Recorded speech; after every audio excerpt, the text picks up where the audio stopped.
Hello everyone, my name is Meenal Dhabke and welcome to this video explanation of my diabetes disease prediction project. This project belongs to the healthcare domain and the main goal is to predict whether a person is likely to suffer from diabetes based on an important health parameter such as an glucose level, BMI, insulin, blood pressure and age. Such predictive models are very useful in real world healthcare because they can help doctors and patients identify the risks clearly and take preventive action before the disease becomes severe. So let's begin. Step 1. Import the libraries and load the data. We start first by importing required libraries such as NumPy, Pandas, Matplotlib and Seaborn, as well as the machine learning libraries from scikit-learn. And then load the data. Dataset named diabetes.csv using pandas. This dataset contains patient records with several medical parameters.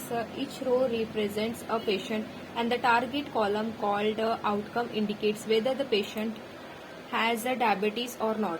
1 means diabetic, 0 means non-diabetic. Step 2. Exploratory data analysis means EDA. Once the dataset is loaded, we explore it using simple commands. We use head to look at the first few rows, info to check data types, describe to get statistical summaries, and is null to find missing values. Next, we check the distribution of the outcomes variable. This shows how many patients in the datasets are diabetic versus non-diabetic. Such imbalance is common in medical datasets, and we must keep it in mind while training the model. Through this process, we understand that parameters like glucose level, BMI and insulin have a strong influence on the prediction. Step 3. Splitting the data. The next step is to split the data into features and labels. Here the features are all the health parameters: pregnancies, glucose, blood pressure, skin thickness, insulin, BMI, diabetes pedigree, functions and age. The label is the outcome value which we want to predict. We remove the outcome columns from the features and if present, drop any unnecessary identifiers such as patient ID. We can split the dataset into training and testing sets using the train set split functions with 80% data used for training, like 80% data used for training and other 20% which is data 20% used for testing purpose. This ensures that the model can be trained on one part of the data and evaluate on completely unseen the records. This is our code to train splits the data, and with the help of this code we split the data for our model. Step 4. Fit and evaluate model. Now we build a random forest classifier. Random forest is an assemble algorithm that combines multiple decision trees to make a stronger prediction.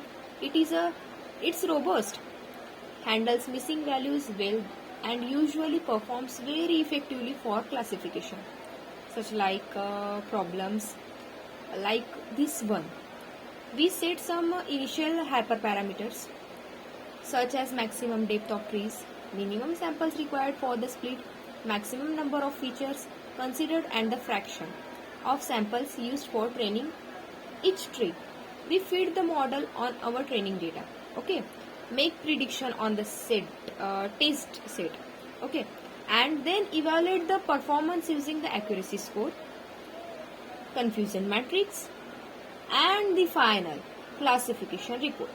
The confusion matrix shows the number of the true positives, true negatives, false positive and the false negatives. The accuracy score gives us the overall percentage of correctly predicted outcomes. Okay, in the first run our model gives an accuracy of about 84%, which is already quite promising. Okay, but With the help of hyperparameter tuning, our next step is hyperparameter tuning. Okay. Further, go to the step 5, which is an hyperparameter tuning.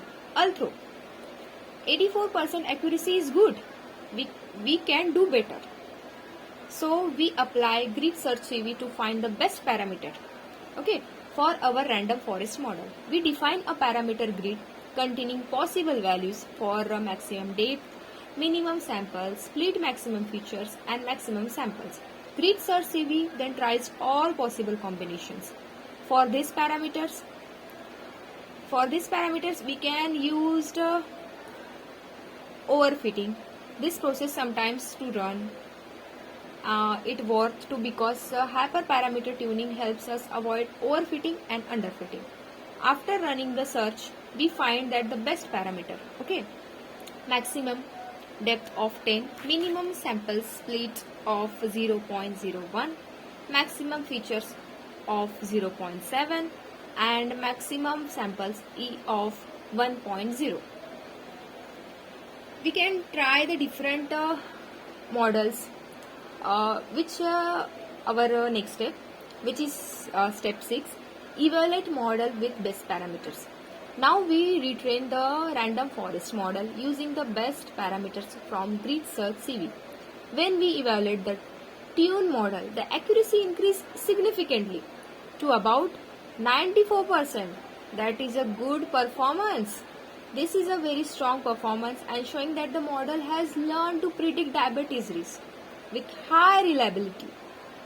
And this is very a good percentage of the model train. 94% is the best percentage, we say. Next step is step 7, which is feature importance analysis. Once we have a good model, the next step is to understand which features are most important for prediction. Okay. Random forest provides a feature importance scores for each parameter. We visualize using this a horizontal bar chart. From the bar chart, we can see that the glucose level BMI. We can write our code for this, and this is the code for the bar chart, which is very long, and significantly the most important features, glucose level, BMI, age, are the top 3 most important features for predicting diabetes. Insulin level and blood pressure also contribute significantly. This insight matches real medical understanding because higher glucose level and BMI are well-known risk factors for diabetes, and older patients are more prone to this disease. Okay. Next step is the 8th step. We don't conclude the step in our model. Step 6, step 7, it is a different, and in the we can tell step 8 is our conclusion. Let us now conclude our project. We started with raw healthcare data, perform exploratory data analysis, train random forest classifier, tune the hyperparameter using grid search CV, and finally achieve an impressive accuracy of about 94%. Our analysis also revealed that glucose level, BMI, insulin, blood pressure, and age are the most critical indicators of diabetes risk. This project demonstrates how machine learning can play a powerful role in healthcare. Okay. With such predictive models, doctors and patients can get early warnings and take preventive actions like lifestyles and changes on early treatments. In the future, this project can be extended further by adding larger data set, advanced algorithms such as XGBoost, or deep learning models, and integrations with real hospital systems. Thank you for watching this video. I am Minal Dhabke, and I hope this explanation gave you a clear understanding of machine learning can be applied to predict diseases such as diabetes.